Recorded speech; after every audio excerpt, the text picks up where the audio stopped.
حضرت جابر بن عبداللہ سے روایت ہے کہ ایک مرتبہ ہم نبی کریم صلی اللہ علیہ وآلہ وسلم کے ساتھ سفر کر رہے تھے۔ آرام کی غرض سے حضور صلی اللہ علیہ وسلم ایک کھجور کے سائے میں بیٹھے تو اچانک ایک کالا سانپ آپ صلی اللہ علیہ وآلہ وسلم کے پاس پہنچ کر اپنا منہ آپ صلی اللہ علیہ وآلہ وسلم کے کان کے قریب لے گیا۔ کچھ دیر بعد حضور صلی اللہ علیہ وسلم نے اس سانپ کے کان کے قریب اپنا منہ مبارک لے جا کر کچھ فرمایا۔ اس کے بعد وہ سانپ ایسا غائب ہوا جیسے اس کو زمین نگل گئی ہو۔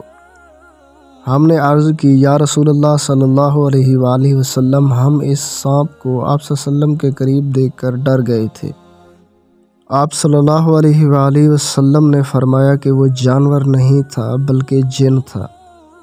فلاں سورت کی چند آیات بھول گیا تھا، انہی آیات کی تحقیق کے لیے جنات نے اسے بھیجا تھا۔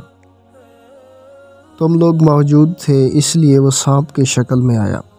اس کے بعد حضور صلی اللہ علیہ وسلم ایک گاؤں میں پہنچے تو وہاں کے لوگوں نے عرض کیا یا رسول اللہ صلی اللہ علیہ وآلہ وسلم، اس گاؤں کی ایک خوبصورت عورت پر ایک جن عاشق ہو گیا ہے، اس نے اسے اتنا پریشان کر رکھا ہے کہ وہ نہ کچھ کھاتی ہے نہ پیتی ہے، بس مرنے کے قریب ہے۔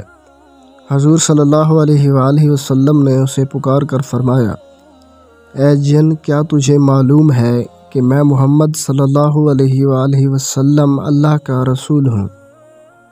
تو اس عورت کو چھوڑ کر چلا جا۔ یہ سنتے ہی وہ عورت صحت یاب ہو گئی اور ہوش میں آنے پر ہم سب سے منہ چھپانے لگی۔ سبحان اللہ۔ ثواب کی نیت سے شیئر کیجیے، ہو سکتا ہے آپ کے ایک شیئر سے کسی کی زندگی بدل جائے۔ جزاک اللہ۔